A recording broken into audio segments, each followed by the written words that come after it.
સંઘવી સાહેબ જે આપના ગૃહમંત્રી છે એ વારંવાર કહે છે કે કાયદામાં રહેશો તો ફાયદામાં રહેશો। આજે હું બ્રિજરાજ સોલંકી આ જાહેર મંચ ઉપરથી કહેવા માંગીશ કે તમે લોકો પણ કાયદામાં રહેશો તો ફાયદામાં રહેશો। વિંછિયા હત્યાકાંડને લઈને બ્રિજરાજ સોલંકીએ સરકારને ચીમકી આપી છે। બ્રિજરાજ સોલંકી એવું કહી રહ્યા છે કે જ્યારે પણ કઈ વસ્તુ થાય ત્યારે આપણા ગૃહપ્રધાન હર્ષ સંઘવી એવું કહેતા હોય છે કે કાયદામાં રહેશો તો ફાયદામાં રહેશો। ત્યારે બ્રિજરાજ સોલંકીએ જાહેર સભામાં સરકારને ચીમકી આપતા એવું કહ્યું છે કે ગૃહપ્રધાન હર્ષ સંઘવી જો તમે પણ કાયદામાં રહેશો તો જ ફાયદામાં રહેશો। હવે શું બોલ્યા છે વિંછિયા હત્યાકાંડના કેસ પર બ્રિજરાજ સોલંકી સાંભળો।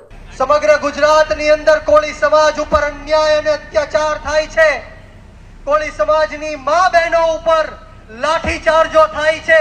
હમણાં જ વિંછિયાની અંદર આપણે સૌએ જોયું કે કોળી સમાજના નિર્દોષ 100 લોકો ઉપર પોલીસ તંત્ર દ્વારા 307 કલમનો ઉપયોગ કરવામાં આવ્યો, ખોટી રીતના ફરિયાદ કરવામાં આવી। આજે અહીંયા પોલીસ તંત્ર ઉપસ્થિત છે, એમણે સેવાઓ પૂરી પાડી છે, એમની માટે એકવાર જોરદાર તાળીઓના ગડગડાટ સાથે વધાવી લઈએ। પરંતુ આજ સાથોસાથ હું વિંછિયાના પોલીસ તંત્રને કહેવા માંગીશ, આ સરકારને કહેવા માંગીશ, વિંછિયાના એસપી ને પણ કહેવા માંગીશ, હર્ષ સંઘવી સાહેબ જે આપના ગૃહમંત્રી છે એ વારંવાર કહે છે કે કાયદામાં રહેશો તો ફાયદામાં રહેશો। આજે હું બ્રિજરાજ સોલંકી આ જાહેર મંચ ઉપરથી કહેવા માંગીશ કે તમે લોકો પણ કાયદામાં રહેશો તો ફાયદામાં રહેશો। કોળી સમાજ ઉપર અન્યાય અને અત્યાચાર આ સમાજ સહન નહીં કરી શકે।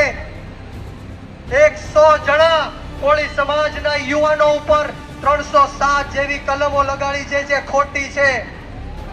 મીડિયાની સમક્ષ આજે હું કહેવા માંગુ છું કે જો વિંછિયામાં જે કોળી સમાજ ઉપર દમન થયો છે, માં બેટી અને બહેન ઉપર જે લાઠીચાર્જ કરવામાં આવ્યો છે, 100 કોળી સમાજના યુવાનો ઉપર 307 જેવી કલમો નાખવામાં આવી છે, ત્યારે જો આ કોળી સમાજના યુવાનોને છોડવામાં નહીં આવે તો આજે હું જાહેર મંચ ઉપરથી કહેવા માંગુ છું કે આવનારા દિવસોમાં આ કોળી સમાજ ગુજરાત બંધનું એલાન કરશે અને સમગ્ર ગુજરાતનો કોળી સમાજ વિંછિયાની અંદર આવીને સમાજને ન્યાય અપાવવાની હાકલ કરશે। મિત્રો,